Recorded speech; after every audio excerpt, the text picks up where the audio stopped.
Welcome to online Sunday service at First Unitarian Church.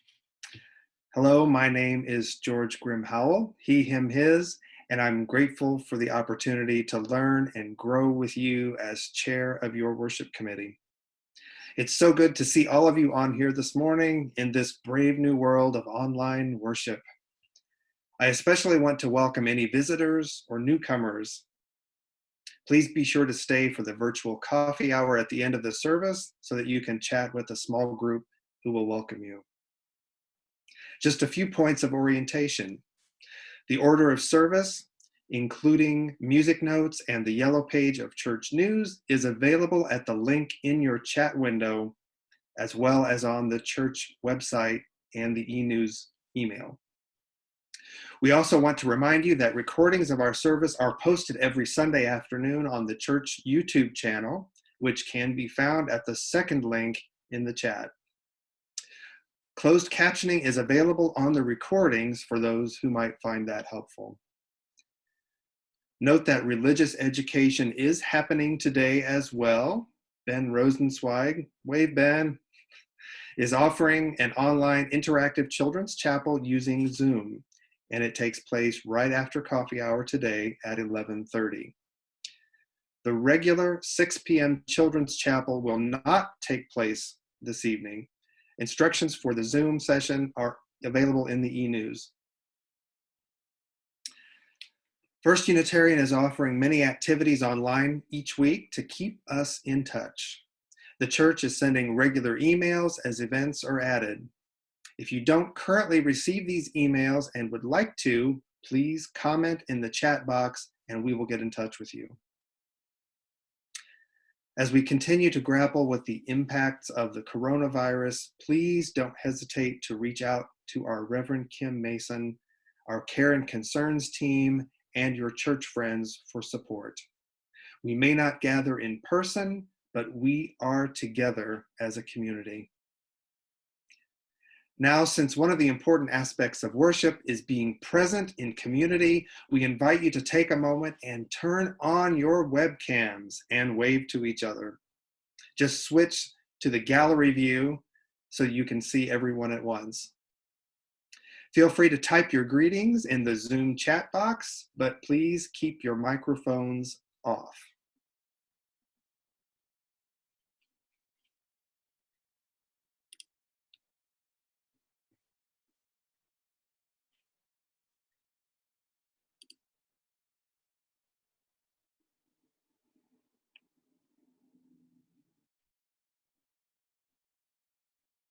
It's so good to see everyone. I think I can speak for all of you who are muted. It is really good to see our fellow human beings. It's so good to see you now. Let's turn off our webcams again and return to the speaker view. That will allow you to just see front and center the person who is speaking. That's the easiest way to do this. So, you are in for a treat this morning. April, despite the pandemic, is still Poetry Month. And given that our theme for the month of April is Emergence, we thought offering up poetry written by our own church members on the theme of spring would be a perfect way to mark the occasion and to remind us that our community, even when virtual, is a beautiful and ever-growing tree of life. Our Reverend Kim Mason will return to this virtual pulpit next Sunday. Welcome to this religious community where we affirm the dignity and freedom of all who enter. Here we seek to live together in relationship and respect so that we may embrace and celebrate our differences. Our religious values invite us to a shared journey of truth and meaning. Sincerity and connection guide our religious community and call us into deeper association with ourselves and our world. Welcome. We are glad you are part of our community this morning.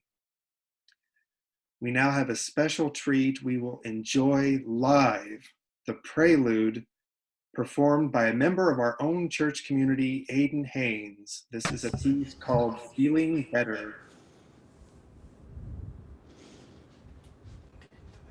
No.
Hi, I'm Sarah Dashner, she, her, hers.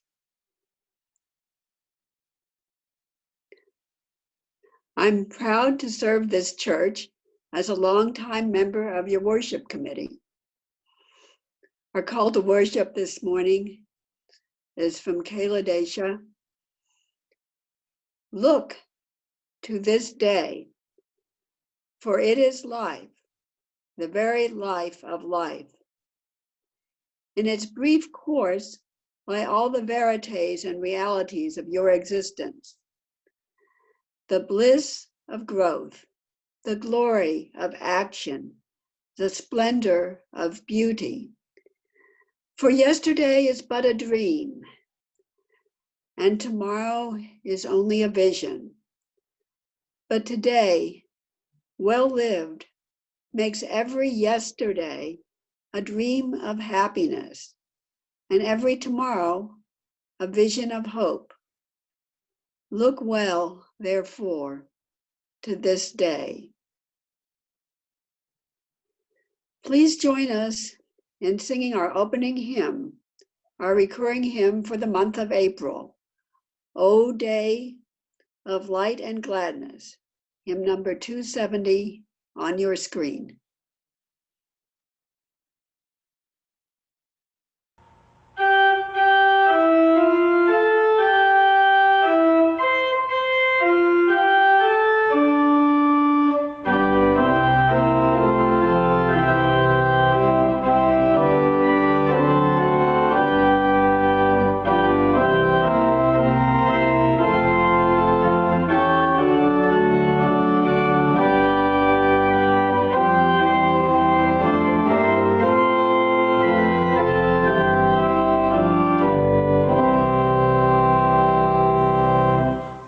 O day of light and gladness, of prophecy and song, what thoughts within us waken, what hallowed memories throng. The soul's horizon widens, past, present, future blend, and rises on our vision the life that has no end. Earth feels the seasons joyous, from mountain range to sea. The tides of life are flowing, fresh, manifold, and free. In valley and above, land by forest, pathways dim, all nature lifts its chorus, the resurrection hymn. O dawn of life eternal, to thee our hearts upraise, the Easter song of gladness, the Passover of praise. Thine are the many mansions, the dead die not to thee, who failest from thy fullness, time and eternity.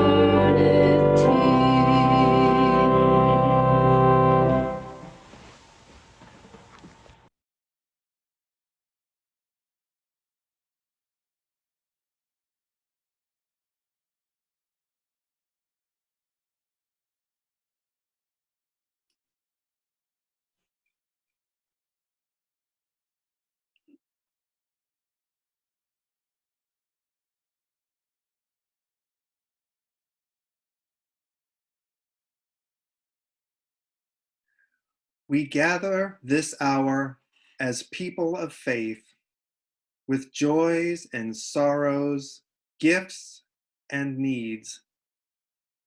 We light this beacon of hope, sign of our quest for truth and meaning, in celebration of the life we share together.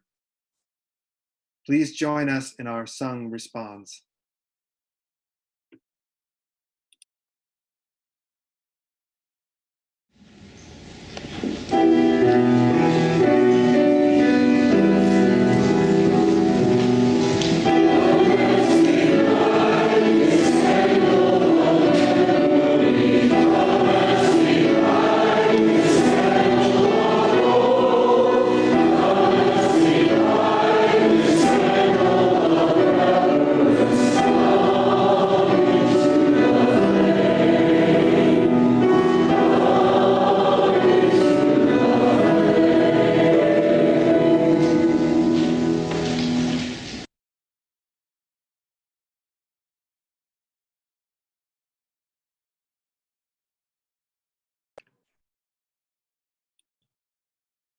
Good morning. My name is Dwight Homer. I answer to the, when called upon, the third person singular masculine. Welcome to this Poetry Sunday worship service. I want to say a couple of things about the poets and the poetry that we're going to be presenting today. They all emerged from a workshop that we conducted at the church in 2013. Amy Genova, who was the Thomas Perchlick's life companion and dear partner, is also an eminent and published poet. And I myself have, I studied at Washington University, and I have an MFA and have been publishing and writing since I was 19, far too long. Anyway, the poetry all emerged from that workshop, and thought today we would begin with words, because that in fact is what poetry is composed of. Words goes as follows. Weightlessly, they stand in line. Weightlessly they stand in lines that turn on the scent of apples, affording us a noontime solace, as fingers do that trace the curious music of the skin. They uphold a certain noise with their exquisite pulse of almost animal blood, persistent in black and white. They come between us even as we speak.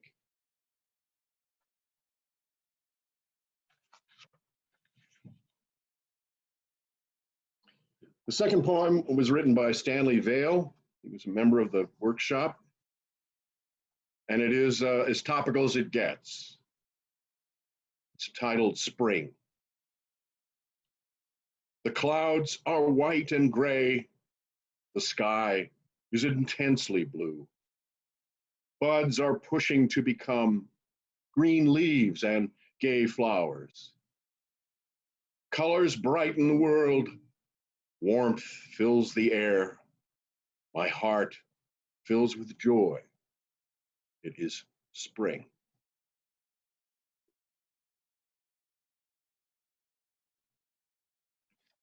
The next poem comes to us from Meredith Grimm Howell, who recently returned from, was it a full year, George? A long sojourn in Limerick, Ireland, and actually probably all across that green place.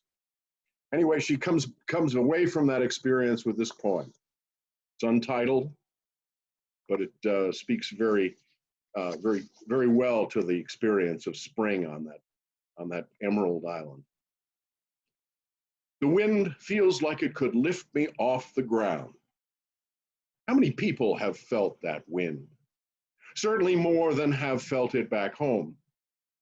The history of this land permeates every blade of grass, every screaming crow on every crowded treetop, every creeping inch of moss on the 100-year-old trees that inhabit this place. The crows are so much like the people. Perhaps they are the ones who lived here a long time ago. Their sharp cries reach my heart, but bypass my mind. The ghosts around me are impossible to see. They can only be felt somewhere in my soul. There are ghosts all around in the treetops, in the moss, and there is something in the wind. No more than the wind itself to most. I would give anything to hear what it truly says. I would give my mortal body and my waking mind to understand all the knowledge it holds. And perhaps I will.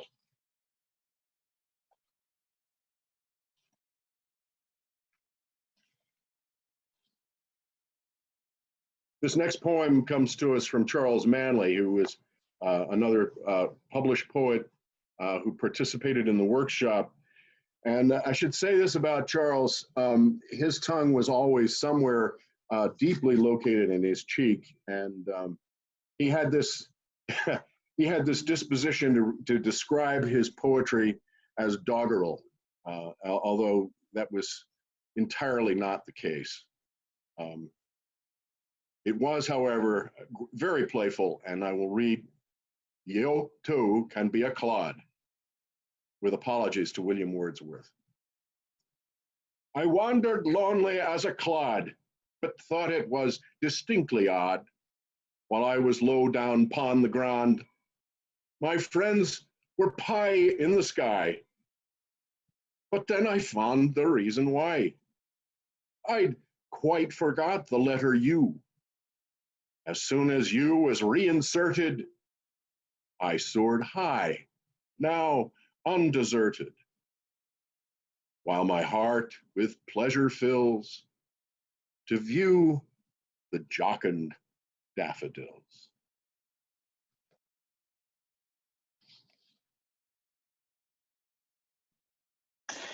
Good morning, everyone. My name is Ben Rosenzweig. My pronouns are they, them, theirs. I am your friendly neighborhood director of religious education at First Unitarian.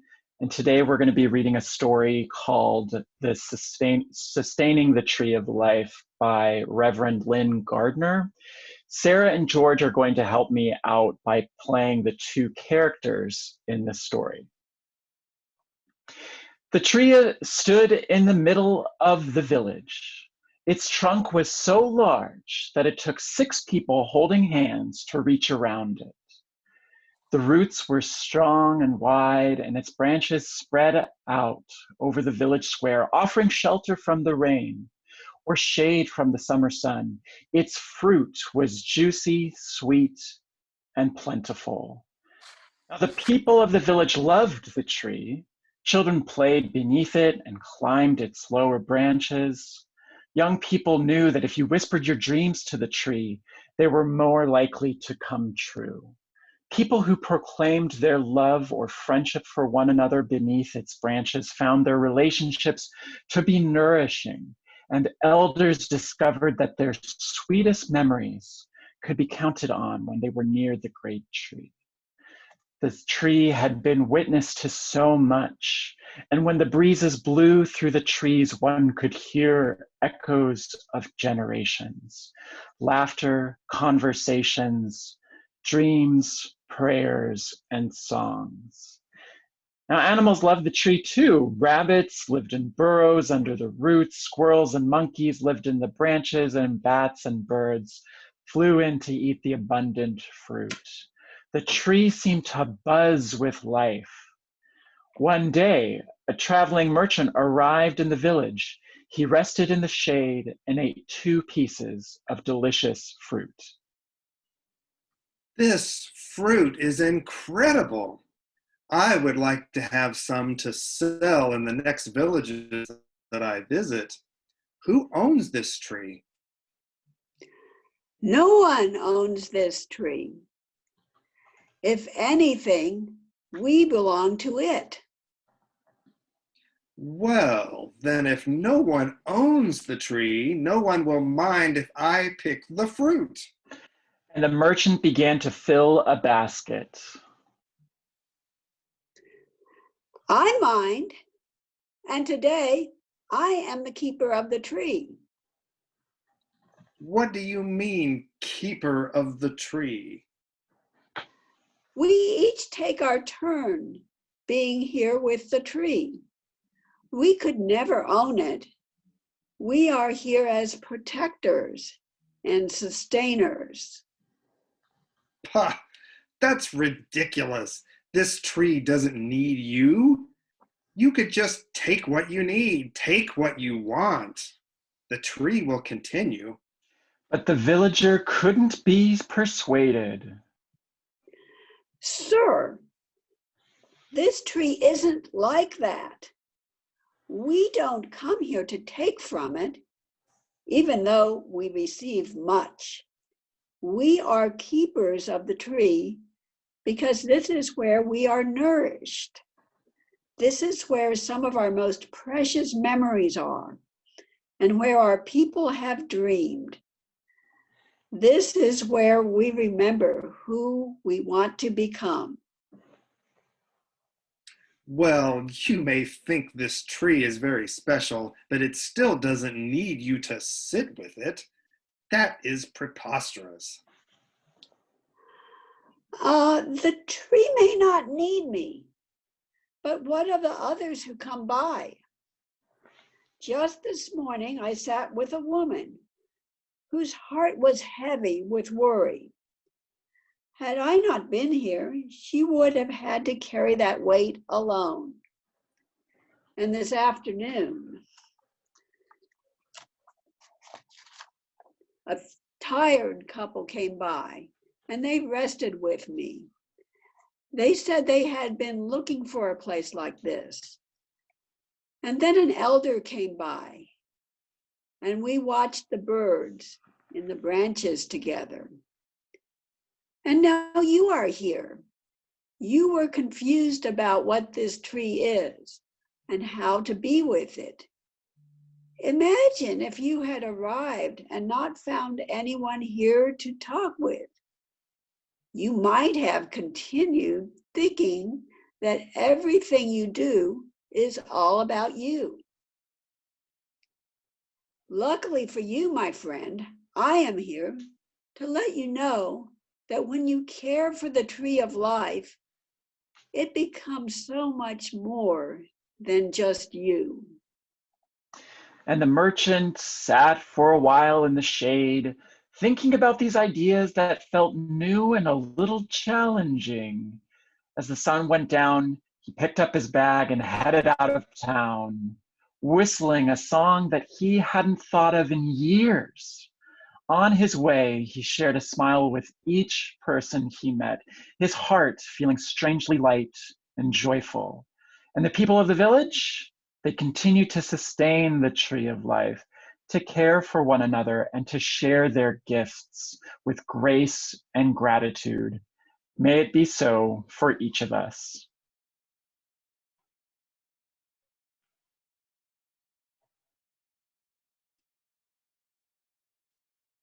Thank you, Ben. As Reverend Kim Mason said last week, one of the ways that we find hope is through community. Whether we are experiencing joys, whether we are experiencing sorrows, we share our celebrations and challenges with one another. Each moment shared is part of the ongoing life of this community. We do have a few joys to share. Happy birthday to Connell Deason, who just became an official teenager. Congratulations. And it's worth repeating our congratulations and warm welcome to Rebecca and Carolyn O'Loughlin, who became new members of our beloved community in March. We are so blessed to have them and their family with us. With many joys and sorrows remaining unspoken in our hearts, we enter a moment of silent reflection. And I invite you to type any sorrows you carry in the group chat box. We hold these sorrows with great care.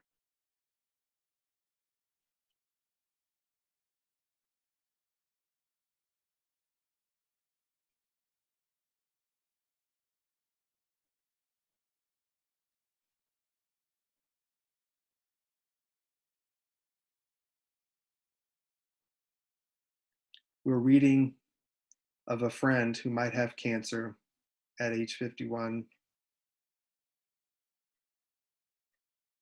Regrets that a son's wedding in Italy had to be canceled.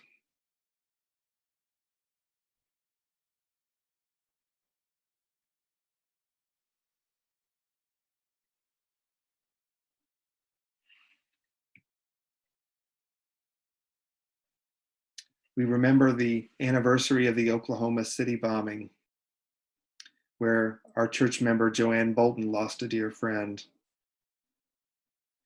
And we remember a friend needing elective eye surgery that has been postponed, even though sight is failing.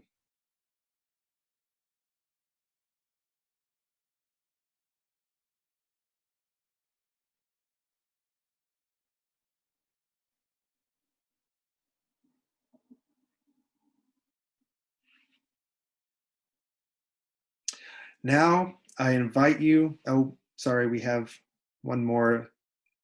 A father is having a hard time with gallstone complications.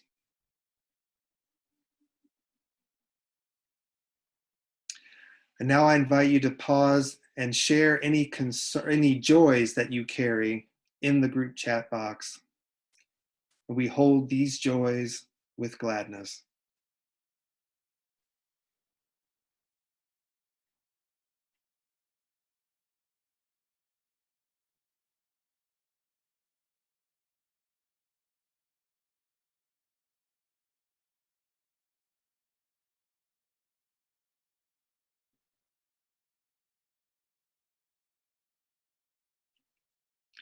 A joy is walkers have taken over the golf course in Forest Park. Friends recovering from COVID-19. Spring has sprung. Comet coffee croissants and the best redbud season ever. These are going faster than I they're scrolling off. Let's see, someone made an thankful for all that the WHO is doing during the pandemic. Someone made an outside restaurant last night and had fun. That sounds wonderful. Kids are grateful for the dogs and their shenanigans. The joy of spring beauty, lightening the gloom of the daily news. Reconnecting with an old friend who had not spoken to in 8 years. Connection with our son on the phone last night. Wonderful to hear the voice again. Delightful companionship of our 3 cats during this period of being homebound. And I'll add a joy for the wonderful pet blessing ceremony that we had on Friday evening for those who could join. April birthdays. We don't want to necessarily say the names that will be recorded on YouTube, but birthdays for 2 dear members. Hearing beautiful poetry this morning.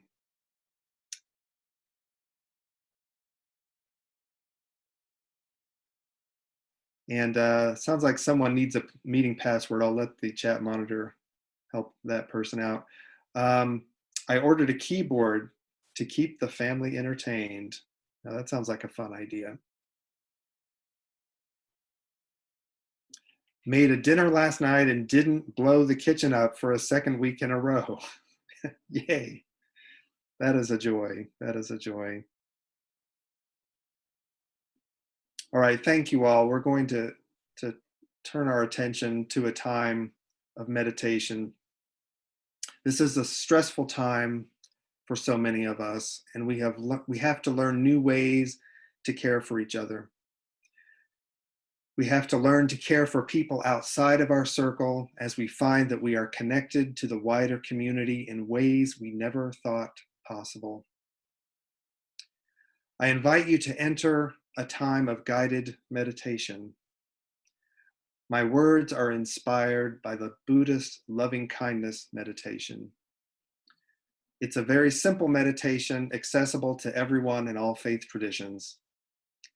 So let us begin by sitting comfortably with your feet flat on the floor, making sure your back is straight so that you are free to breathe easily. First, we focus inward. Meditate on the phrase, may I be safe, may I be well, may I be filled with ease. Breathe deeply and contemplate these words.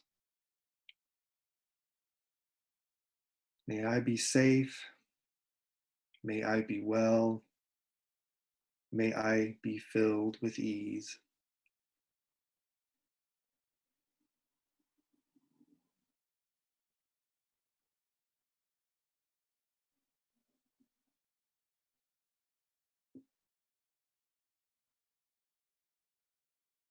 Now, gently transfer your attention to a loved one. It may be the person beside you or a loved one we may be separated from. Let that dear one's face and presence rise up in your consciousness. May you be safe. May you be well. May you be filled with ease. And continue your steady breathing.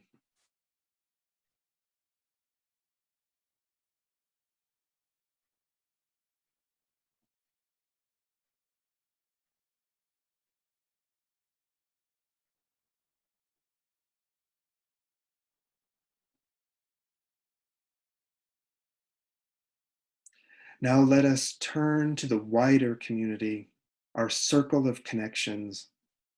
Think of someone you are acquainted with, or perhaps a stranger in need. It may be a fellow church member, a neighbor, a coworker, or someone in a community that is disproportionately suffering from this pandemic. Let that person's face and presence fill your consciousness.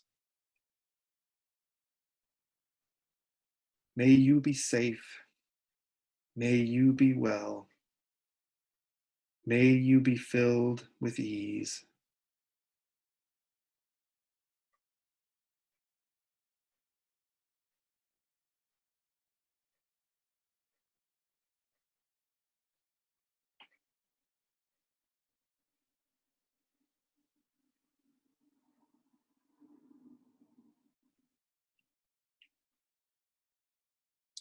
Now turn your attention to an enemy, someone you've had a conflict or a disagreement with, someone in a community whose values are opposed to yours.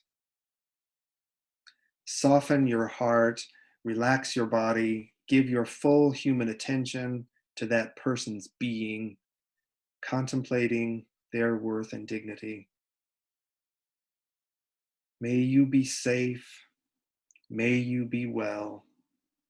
May you be filled with ease.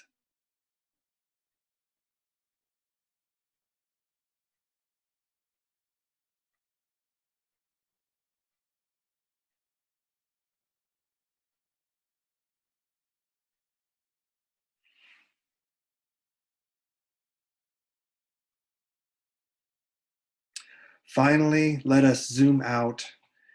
Imagine yourself rising and gaining a wider view of the whole earth, bringing all people, animals, plants, rocks, and rivers into your loving consciousness.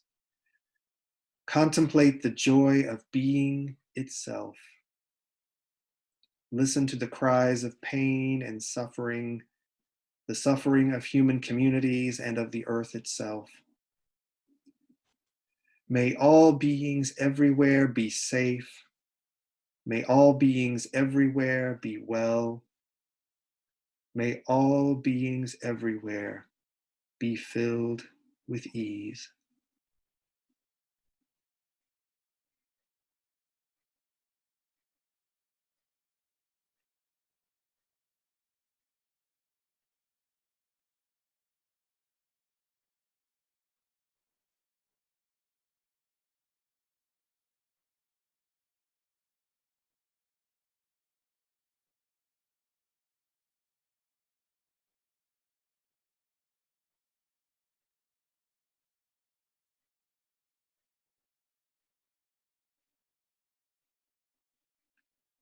I invite you to open your eyes and return to the virtual room whenever you're ready, or you can remain in meditation as we sing together, Spirit of Life.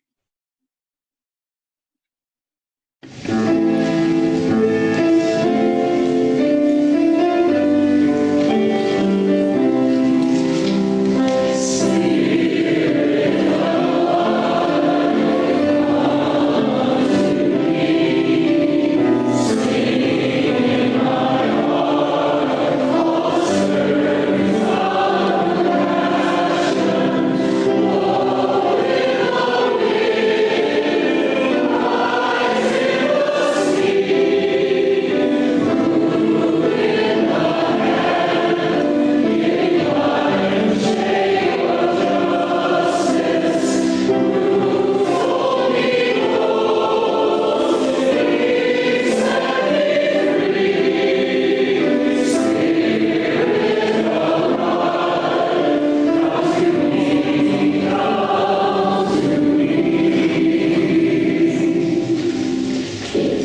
Our second set of poetry with my own poem, Prodigal.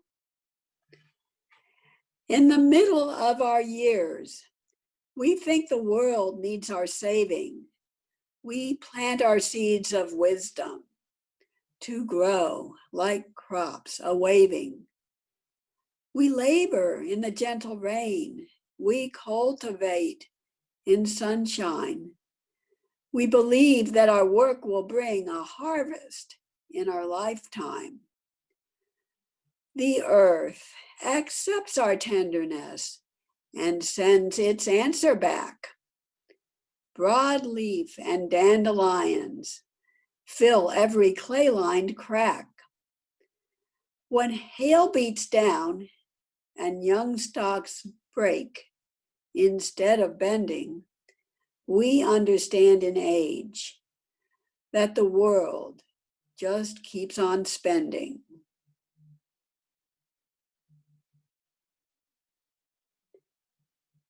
Our second poem is by Susan Ingram, now known as Susan Knoll. What spring is not. This is a season of non-depression, when the non-light is non-threatening, when the dark morning is not, and daffodil yellow is the trend in floral dress wear. The time of non-brown grass turning to ecru and going from there toward deeper green. And in the alley behind the house, the season of non-ice appears. Oh, really, it's just so all the non-loved things in this world. Spring just so superbly unfurls.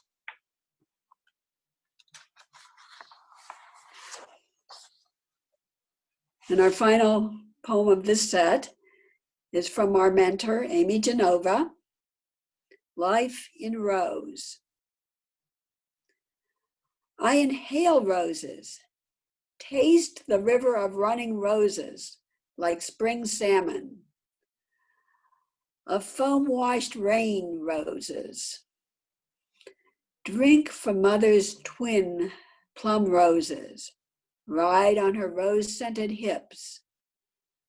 In childhood, walk knee-deep in roses, September confetti's roses. My homework, the evolution of roses, amber, flush, and 160 seeds. My nightmares are white roses and religion, a cult of climbing roses. In youth, my lover's fragrance spreads over me like roses. His blush pollinating my path. The bud of his mouth refreshes me like a plum. We lie in our boat of roses. My days are grass.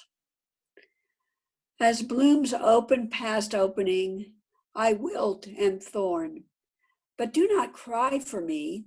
Carry baskets brimming with chilled roses. Garland my coffin with roses. Close my eyes with coins, showy as roses. Wear boutonnieres and corsages. Anoint yourself with rose water. Pray for dreams of roses.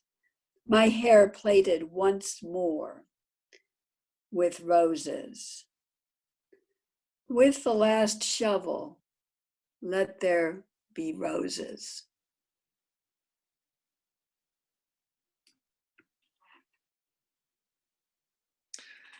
It is the mission of the First Unitarian Church of St. Louis to provide a hospitable sanctuary in this time and place for people to seek sources of spiritual strength and to encourage people in the church and in the world to work for love, decency, tolerance, and justice.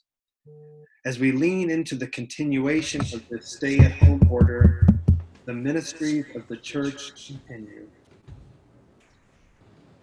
From online worship to religious education and small groups and committees, the building is closed, but the church is open.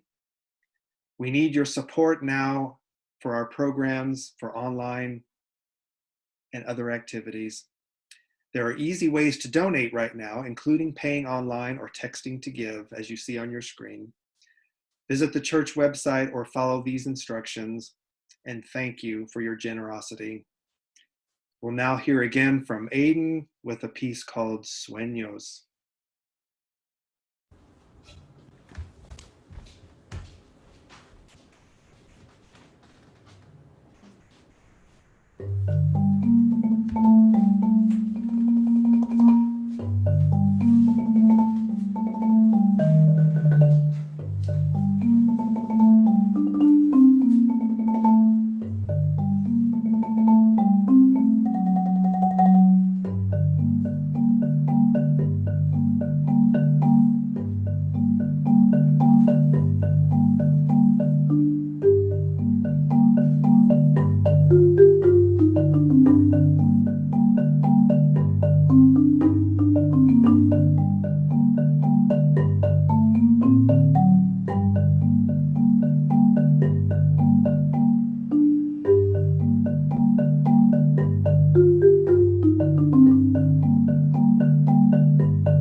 We'll now have our homily from Dwight Homer. This is entitled On Making Poems.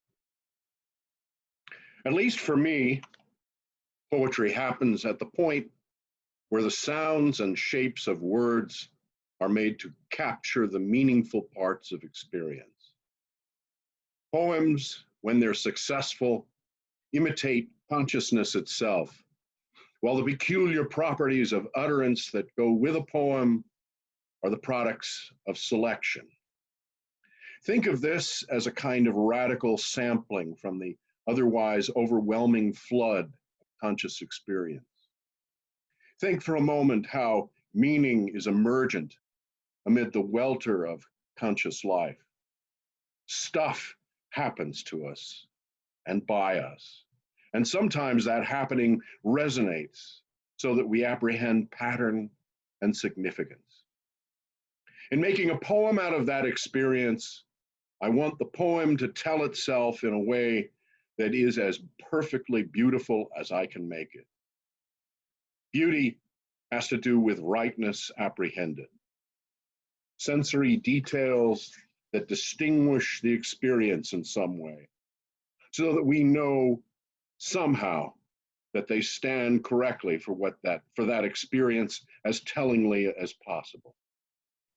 For me, it's not so much about naming things accurately, though that's something poets do and intend. For me, though, it most certainly must be about a kind of music, the kind you hear and the kind you feel. Whether that music turns out to be beautiful or not is a matter for others to decide. My aim is to make it so, and if it works, then a certain alignment of syntax and sense with something deeper is made to happen. Poetry, when it's good, is almost always something that happens, though. I'm sorry, is something that happens through us as much as by us. Though I don't believe there's anything metaphysical about this. The unconscious features of inspiration, and there are many of them, are mysterious. And I'm mystic enough to allow that they involve things larger than I am, though I hesitate to call it by the name of God or even spirit exactly. That said, when poetry happens, it's nearly always followed by a sense of gratitude, because there's no telling who or what is more responsible, the world or the mind that apprehends it. Amen, and blessed be.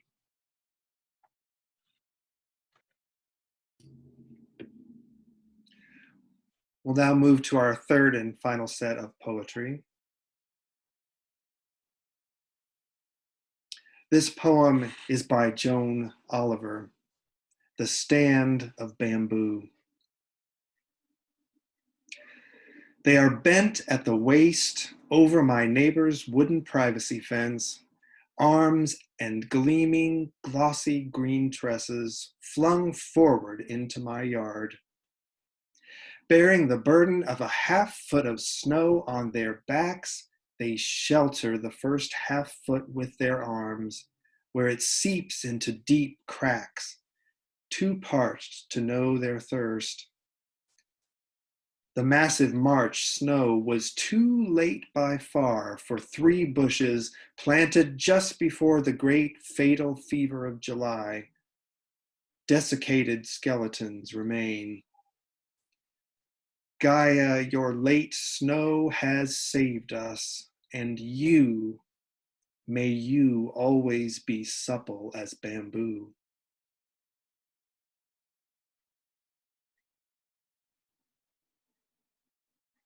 And this third one is one that I wrote several years ago when I began my spiritual awakening. This is a meditation on the below, which only makes sense when you understand there was north, south, east, and west, above and below as the 6 directions. My big toes pressing down in the soft earth. Cool, moist humus, wellspring of all life, humming and human. I imagine for a moment toes turn into tender tree roots, embracing, penetrating, making love to the earth. Down they grow, past the fragrant mud, past stones and beetles, thirsty divining rods, questing and questioning, seeking and finding, and once sated, serving as anchor, a spreading foundation, choosing this place as perfect, here and now and forever.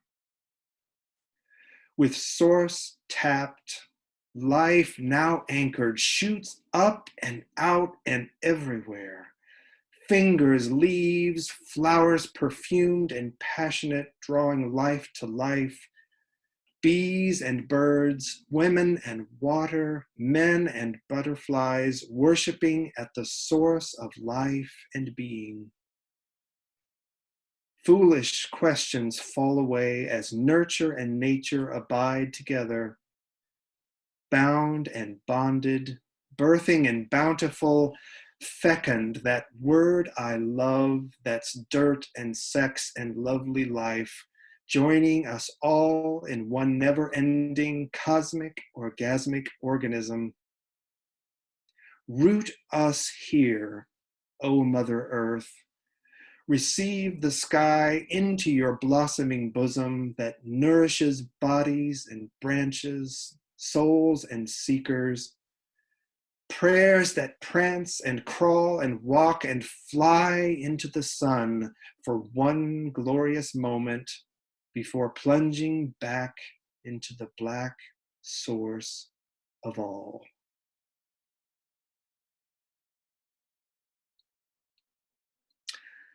Our final poem today was unknowingly written by all of you.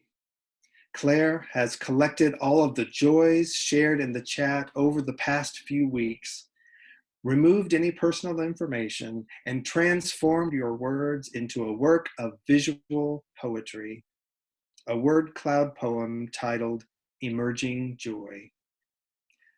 The size of each word corresponds to the number of times it was mentioned, and the words have been set to a bit of music recorded by our own member, Daniel Trurin.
Please join us in our closing hymn, number 108, My Life Flows On.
Our benediction is from V. Emil Gudmundsson, an Icelandic Canadian Unitarian.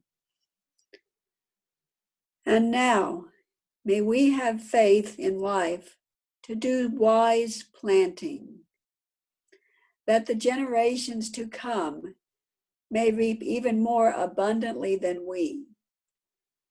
May we be bold in bringing to fruition the golden dreams of human kinship and justice.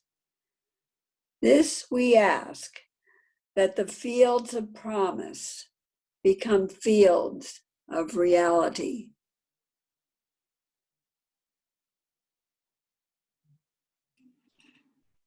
We'll now enjoy our postlude from Aidan once more, Marimba Flamenca.